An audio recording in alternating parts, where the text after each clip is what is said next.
કેમ છો મિત્રો? આજે આપણે સરસ મજાનું ઘરે પનીર બનાવવાના છીએ. તો લગભગ મેં 1 લીટર દૂધ લીધું હતું. તેને આપણે ગરમ કરવાનું છે અને વચ્ચે વચ્ચે હલાવતા રહેવાનું છે, કારણ કે દૂધ ચોંટે નહીં તેના માટે. પછી દૂધનો 1 કે 2 ઉભરા આવી જાય પછી આપણે જે ઘરનું દહીં હોય તે અંદર નાખવાનું છે. તમે જો દહીં ના નાખવાના હોય તો વિનેગરથી પણ ફાટી જાય છે અને લીંબુનો રસ પણ તમે નાખી શકો છો. મારી પાસે દહીં હતું તો મેં દહીંથી પનીર દૂધ ફાડી નાખ્યું છે. દૂધ ફાટી ગયું છે.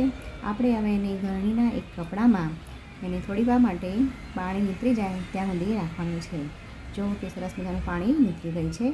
હવે આપણે એની ઉપર એક ડીશ નાખીને આવી રીતે કોઈ વજનવાળો ડબ્બો હોય તે મૂકી દેવાનો છે.